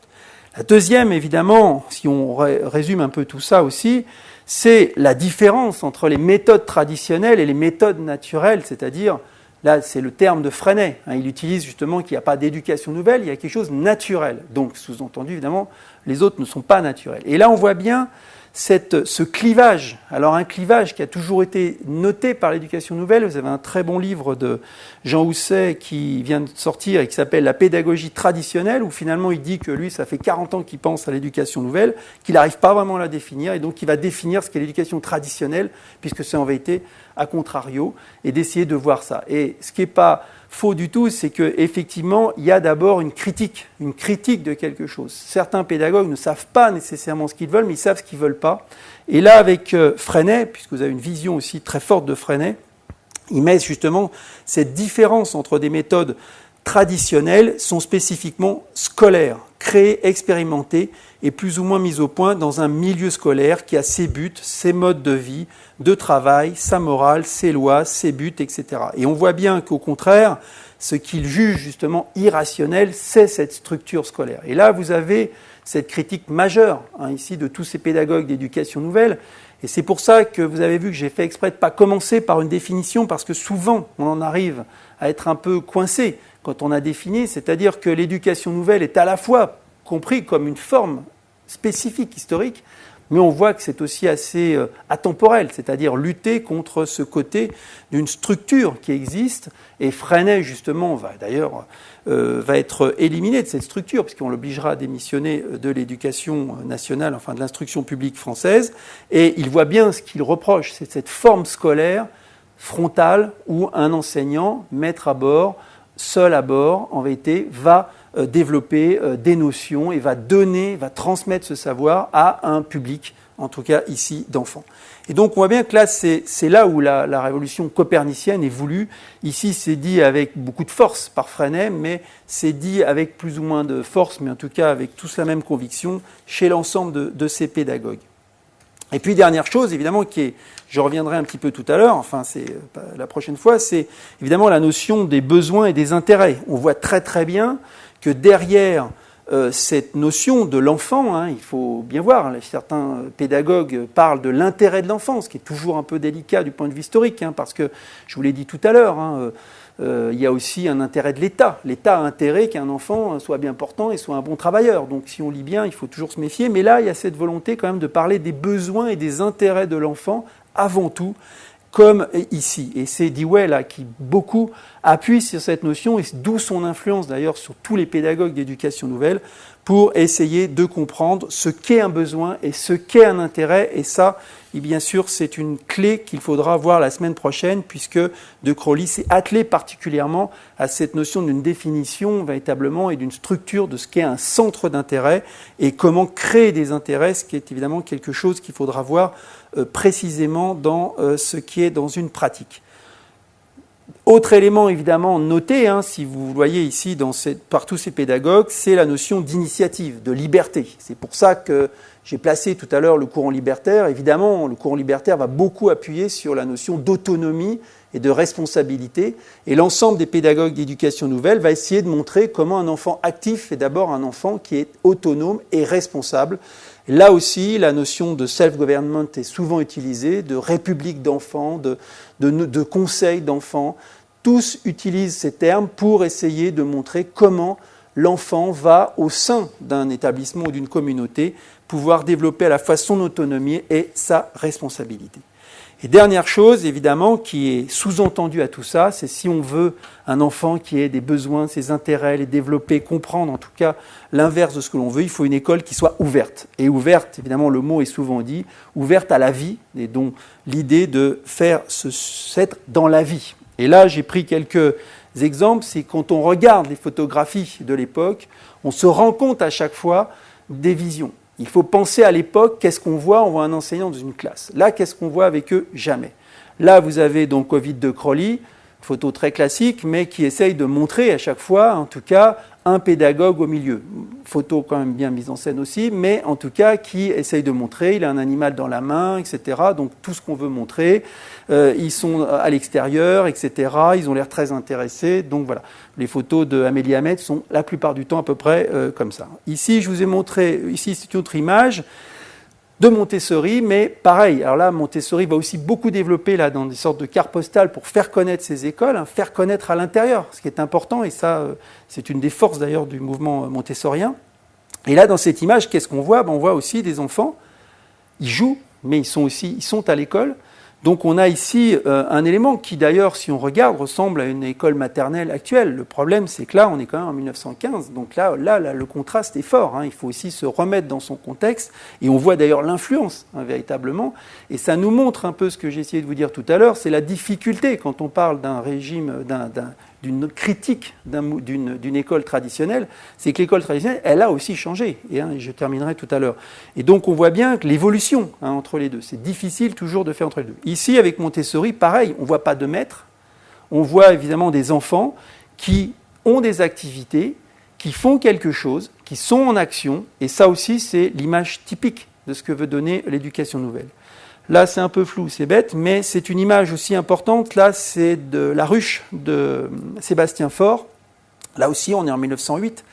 Donc, c'est quelque chose d'assez fort. C'est que vous avez un maître à l'extérieur qui parle avec... donc, ça, là, c'est un atelier de reliure. Ça ne se voit pas bien, mais enfin, c'est un atelier de reliure. Et donc, concrètement, ce sont là aussi des filles qui travaillent. Et le maître est là à regarder. Là aussi, le contraste est saisissant avec ce qu'on veut montrer à l'époque, des images du maître tout-puissant, etc. Là, vous avez un maître à l'extérieur qui travaille, qui regarde en tout cas plutôt des enfants qui travaillent. Et puis là, je vous ai mis pour montrer quand même, on aurait l'impression en tout cas que ces écoles, si on est toujours à l'extérieur, on a aussi beaucoup d'images de ces écoles à l'intérieur. Et là, si on regarde, c'est une école Ferrer de Lausanne. On se rend bien compte ici qu'il y a un côté très scolaire. On pourrait regarder en se disant, tiens, ben oui, parce qu'il y a aussi un côté, ça c'est la salle d'études, il y a des moments où on peut aller dans la classe. C'est pas interdit, mais simplement c'est un élément parmi tant d'autres. Là, c'est surtout une photo aussi pour montrer que tout va bien, qu'il y a de l'éclairage, etc., ce qui d'ailleurs à l'époque n'était pas toujours évident. Et puis, pour finir, je voulais mettre cette image parce que c'est celle de Freinet, une des plus classiques aussi, qui a été véhiculée par le mouvement Freinet. Là, vous avez quasiment l'archétype de tout ce qu'on attend dans l'éducation nouvelle. C'est-à-dire que là, vous êtes en 1936, vous avez un maître. Si vous regardez, il a les mains dans les poches. Alors ça, c'est le summum, c'est-à-dire qu'à l'époque, au contraire, montrer un maître, c'est vraiment la nonchalance qui est donnée. Et puis, il a l'air de rien faire. Il regarde. Donc ça aussi, là, le Freinet a très bien joué là-dessus. C'est-à-dire que vous avez des enfants qui sont là. Donc là, c'est le fameux imprimerie, le travail d'imprimerie. Ils ont chacun. Et en plus, là, il y a eu beaucoup de discussions, d'interprétation de cette photo qui a été beaucoup véhiculée. C'est qu'en plus, les enfants, si vous regardez bien, on a l'impression en plus qu'ils sont un peu arrogants. Donc à l'époque, ça a même été vu comme ça en disant en plus, ils sont arrogants en plus. Donc c'est aussi montrer que ces enfants qui, si vous regardez, ne sont pas habillés véritablement comme des écoliers, ils n'ont pas nécessairement tous des blouses, ils sont ici entre eux, et puis ils sont en petits groupes, et puis ils ont chacun une fonction. Et là, ici, vous avez vraiment aussi ce qui est donné. Il est à l'extérieur aussi, toujours sortir finalement d'un endroit confiné et être en lien avec la vie. Et puis évidemment, pour le côté Freinet, c'est-à-dire l'imprimerie, ce que représente l'imprimerie, à la fois la communication, à la fois le lien avec les autres, et puis aussi un travail important d'écriture, de lecture, etc. Et donc cette photo qui est souvent reprise par le mouvement Freinet illustre très très bien ce que veut cette éducation nouvelle dans son ensemble. Alors pour finir, c'est terminé là-dessus. La troisième fin, qui est en forme de non-conclusion véritablement ici, qui m'amènera justement à la prochaine fois, c'est qu'évidemment, si on regarde, on pourra faire un lien entre les deux. On s'aperçoit quand même que si je donne cette idée-là, on a l'impression que tout va bien dans le meilleur des mondes. C'est toujours un des problèmes quand on parle de l'éducation nouvelle, c'est qu'on a l'impression qu'il n'y a pas de souci, tout va bien. Et donc, pourquoi il n'y en a pas plus, et pourquoi l'éducation nouvelle est finalement aussi une forme. On voit bien l'idée, c'est-à-dire qu'à travers ça, c'est quand même l'éducation nouvelle est aussi quelque part aussi l'histoire d'un échec, puisqu'en vérité, l'éducation nouvelle n'a pas pris l'ensemble des systèmes économiques éducatifs. On peut s'apercevoir de certaines ambiguïtés.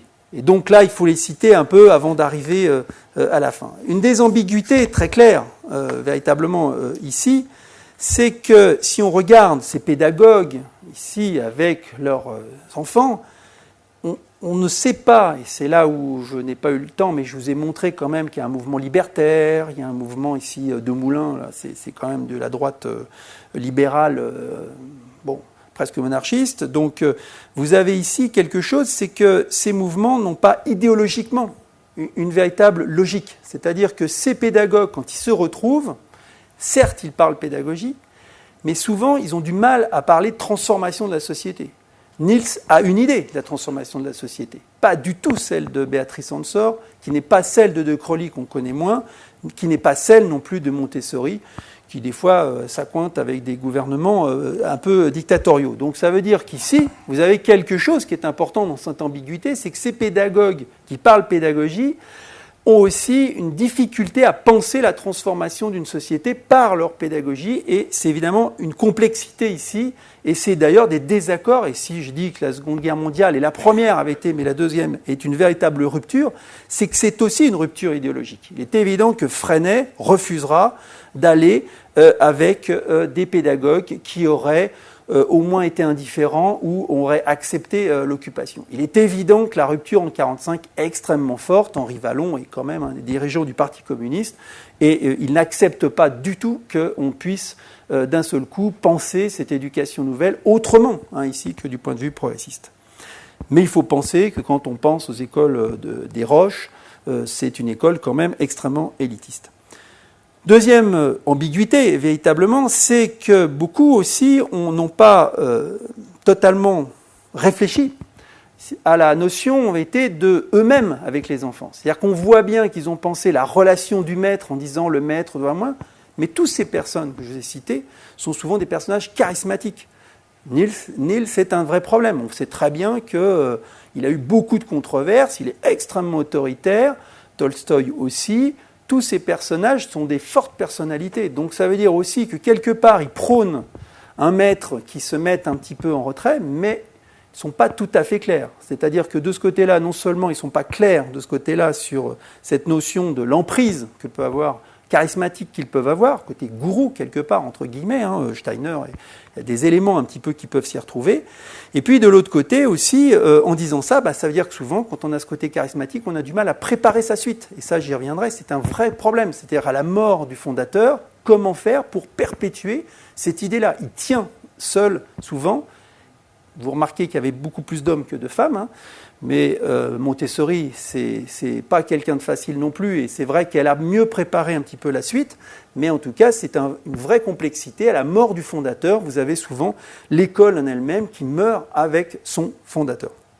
Donc ça, c'est une ambiguïté, ça prouve aussi la complexité de la pérennité de cette éducation nouvelle. Autre élément aussi, qui est quand même un élément ambigu, c'est ce qu'on a appelé justement la compromission avec la sélection naturelle. C'est-à-dire que très clairement, vous avez des discours très proches du darwinisme, très proches aussi de l'eugénisme, qui est ici fort, ici chez beaucoup de pédagogues, c'est-à-dire aussi cette notion, ces tests, ils peuvent aller très loin, ces tests. Et donc ici, vous avez aussi certains éléments où il y a des discussions très fortes entre ces pédagogues. Ils ne sont absolument pas d'accord sur cette emprise que peut avoir justement ces tests mentaux sur les enfants. Des questions quand même importantes ici. Ensuite, autre élément d'ambiguïté, si on prend, c'est la notion aussi d'individualisation des apprentissages. Très concrètement, c'est l'enfant qui est mis au centre. Oui, mais justement, certains pédagogues leur disent, d'accord, mais il faut aussi comprendre l'être social, il faut un équilibre. C'est-à-dire que ce n'est pas simplement un individu qu'on va développer dans une individualisation des apprentissages, il est aussi un être social, et donc il faut bien penser qu'il va être plus tard dans une société. Et donc être dans une société, ça veut dire aussi pas simplement accepter ses propres idées, mais aussi être capable d'écouter, etc. Et là, vous avez aussi des contrastes très forts entre les pédagogues sur cette notion. C'est une notion qui va assez loin. Certains, justement, dire être en lien avec la vie. Qu'est-ce que c'est que la vie? Qu'est-ce que vous entendez par là? Et c'est notamment l'enjeu des premiers congrès des années 20, 23 et 25, où ils discutent véritablement de la force créatrice de l'enfant, de cette volonté. Ça, ce sont des ambiguïtés assez claires. Ensuite, vous avez une autre ambiguïté que j'ai déjà un peu citée, qui était dans le côté idéologique, c'est qu'effectivement, il y a un côté aussi de qu'est-ce qu'on fait? Est-ce qu'on peut être dissous, on va dire, dans le système? Est-ce qu'on peut accepter des compromissions ou est-ce qu'on reste véritablement à l'extérieur? Et là, tous les pédagogues se sont posé la question de savoir s'ils pouvaient, à certains moments, entrer, entre guillemets, dans le système dit traditionnel pour le rendre plus efficace, ou au contraire, s'il fallait absolument rester à l'extérieur. Le meilleur exemple étant évidemment le mouvement Freinet, qui a été exclu. Freinet a été exclu, évidemment, il était un enseignant, entre guillemets, classique de l'enseignement public français. Et puis, finalement, son mouvement a été mis de côté jusqu'aux années à peu près 80. Et puis maintenant, en France, eh bien, le mouvement Freinet est dans l'éducation nationale, et donc vous avez des enseignants Freinet, enfin c'est pas écrit sur leur tête, mais ils ont une formation de Freinet, et ils sont donc membres de l'éducation nationale, qui sont re-rentrés dans le système en pensant que c'est à l'intérieur du système qu'ils pouvaient beaucoup plus influencer qu'à l'extérieur. C'est une question qui reste toujours, et nous le verrons, importante ici pour tous les pédagogues, de savoir en gros si on peut faire un compromis, et si on compromis, évidemment, on perdrait son âme ou on ne perdrait pas son âme. Voilà, donc ça, c'est d'autres. Il y a beaucoup d'ambiguïté, évidemment, là-dessus. Puis il y a la dernière ambiguïté, évidemment, vous l'avez compris aussi, je l'ai un peu cité avec l'eugénisme, c'est le côté un peu médical, c'est-à-dire qu'effectivement, beaucoup tenu par des médecins, donc un côté souvent très clinique. Et on a reproché à l'éducation nouvelle, dans cette volonté d'être scientifique, de la difficulté. C'est-à-dire qu'à la fois, on veut libérer l'enfant, l'épanouissement, puis d'un autre côté, on veut quand même quelque chose de très scientifique et donc de très tenu ici par l'ensemble de cette pédagogie. Et certaines pédagogies sont extrêmement structurées et très très proches ici d'une normalisation d'enfants. Donc ça aussi, nous verrons un petit peu ça. Et puis donc, pour terminer, cette fois-ci, véritablement, pour se libérer un petit peu et pour pouvoir avoir un moment d'échange, je l'espère, c'est on s'aperçoit aussi, et ça c'est plutôt dans le côté justement des perspectives, c'est que la grande difficulté de l'éducation nouvelle, avec ce que je viens de vous citer, c'est en vérité de savoir si elle a encore un sens aujourd'hui. On se rend compte en vérité qu'à partir de la Seconde Guerre mondiale, les pédagogues les grands pédagogues qu'on a cités, souvent ils sont décédés, donc déjà ça pose un problème dans la pérennité. Et puis aussi parce qu'à partir des années 60, ils commencent à être, on va dire, pas pris sur leur gauche ou par leur droite, mais enfin en tout cas ils sont un peu pris aussi par d'autres innovations qui se retrouvent être en lien certaines fois avec l'éducation nouvelle, mais pas toujours en tant que telle. Je pense particulièrement ici à différents éléments qu'on peut voir, c'est-à-dire ce qui s'est appelé pendant un moment la pédagogie du projet, c'est-à-dire que cette notion qui a été de transformation véritablement dans l'éducation des différents pays européens, de prendre en compte les projets, d'essayer de penser autrement l'éducation, c'est-à-dire de voir que les systèmes dits traditionnels avaient aussi évolué et avaient aussi leur capacité de réforme véritablement, eh bien on s'aperçoit que ça a donné un élément, un souffle différent ici à l'éducation. On peut citer aussi la pédagogie différenciée, qui est aussi un élément de différenciation, enfin un élément de la pédagogie différenciée, d'individualisation des apprentissages, qui est mis en place par les différents systèmes étatiques européens à différentes échelles, mais qui montre aussi une volonté de prendre en compte certains éléments. Ça, c'est un élément clé, c'est-à-dire qu'on se rend compte que certaines fois, le discours même de l'éducation nouvelle est repris. Quand on regarde des textes officiels, ça, les recherches l'ont bien montré, honnêtement, un militant de l'éducation nouvelle peut dire moi, dans ce que je lis, ça m'a l'air extrêmement bien, faire d'un enfant un être libre et responsable, de développer ici son autonomie, sa responsabilité, tout est dit. C'est-à-dire qu'on voit bien beaucoup d'éléments. Et ça, c'est aussi une des difficultés complexe de l'éducation nouvelle, c'est qu'elle a gardé un discours qui a été repris véritablement par, entre guillemets, les systèmes étatiques, mais dans les pratiques, certaines fois, n'ont pas été suivies. Et ça, la complexité, évidemment, pour les militants d'éducation nouvelle, c'est d'essayer de dire, oui, mais bon, le discours, on est d'accord, mais dans la pratique, ça a peu changé, et c'est ça qui, véritablement, est le plus important. Autre élément aussi, pour donner, c'est ce qui s'est appelé la pédagogie institutionnelle, c'est-à-dire de pédagogues plus récents, ici, qui se sont beaucoup plus intéressés aux adolescents, par exemple, et qui, justement, ont un peu rendu l'éducation nouvelle un peu, entre guillemets, vieillie, c'est en disant, voilà, elle s'intéresse d'abord à l'enfant, au petit, etc. Montessori, c'est super, c'est très bien, voilà, on l'a fait, mais c'est aussi de se dire, il y a l'adolescent existe, c'est aussi un statut différent, et là, il faut le prendre en compte. Et la pédagogie institutionnelle, ici, tente ici aussi de s'intéresser. Donc, on voit ici, déjà, que l'éducation nouvelle n'est pas, on va pas dire détournée un petit peu, contournée un petit peu par d'autres éléments pédagogiques, mais en tout cas, par à la fois les systèmes en eux-mêmes qui se réforment, et puis aussi par des notions différentes qui se mettent en place. Autre axe de perspective, évidemment, qui montre aussi, j'ai parlé d'éducation nouvelle et j'ai essayé la prochaine fois de montrer que l'éducation nouvelle se fonde d'abord sur des systèmes fédérateurs, mais aussi sur des pédagogies particulières. Or, en vérité, la notion, évidemment, très générale qui peut être prise, c'est celle de méthodes actives.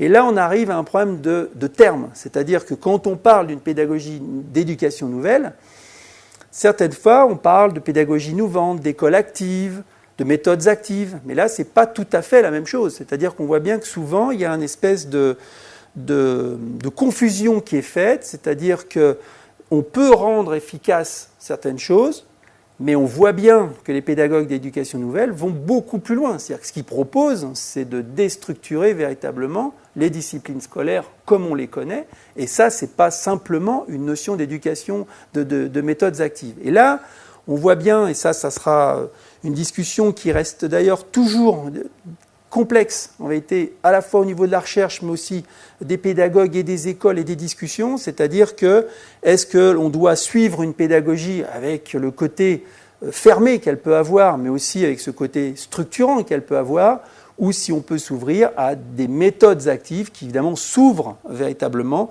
et qui sortent des chapelles. On voit bien qu'il y a du pour et du contre, et c'est un équilibre toujours complexe.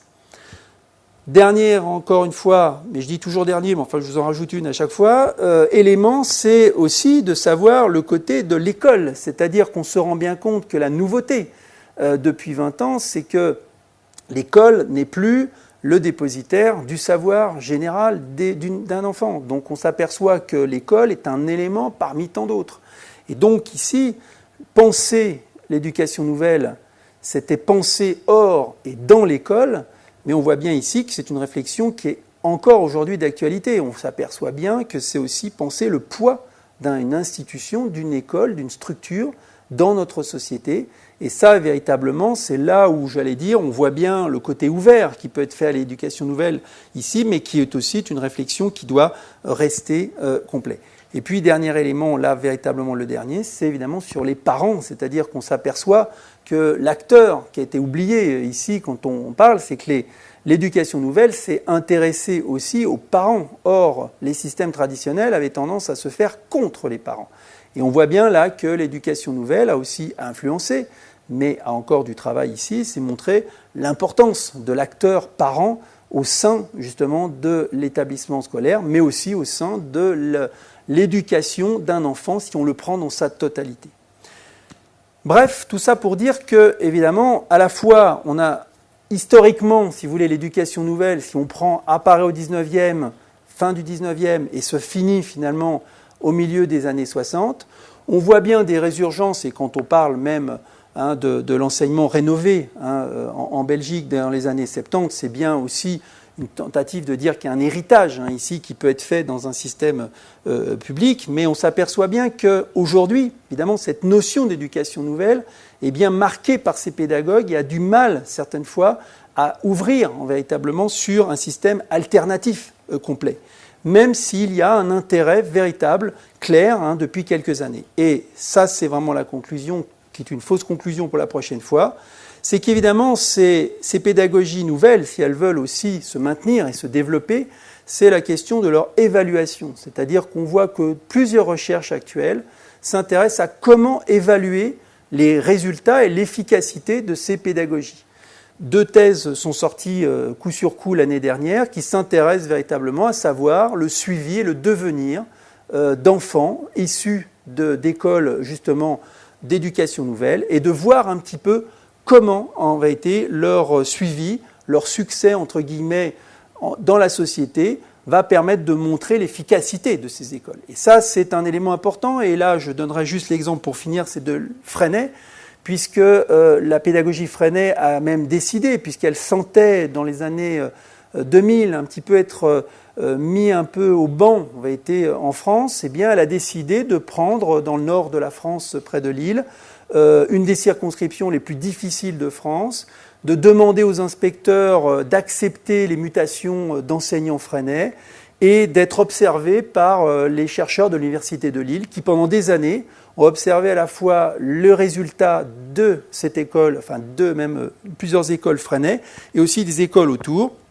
Le résultat était assez clair, justement, de résultats forts, c'est-à-dire qu'ils ont choisi un des lieux les plus déshérités, les plus complexes véritablement près de Lille, et les résultats sont extrêmement probants pour montrer la réalité. Là, une recherche a été finie. Depuis, qu'est-ce qui se passe? Pas grand-chose, c'est-à-dire qu'on voit bien que ça n'a pas servi nécessairement ensuite à extrapoler et en tout cas à transposer, mais en tout cas, c'est des éléments ici qui montrent l'importance ici de l'évaluation qui peut être faite. Et puis, dernière chose, bien sûr, c'est les mouvements aussi PISA, mais ça, j'en parlerai peut-être plus la semaine prochaine, c'est-à-dire qu'il est évident qu'une évaluation qui se fait au niveau international montre certaines fois le succès de certains systèmes éducatifs qui prônent en vérité une éducation non pas nouvelle, mais en tout cas de méthodes actives. Voilà, tout ça pour dire que c'est une histoire qui me semble ici riche, si on le prend dans sa complexité, mais qui a aussi des lignes fortes ici, qui sont à la fois une forme historique très claire, mais qui restent toujours d'actualité. Je vous remercie.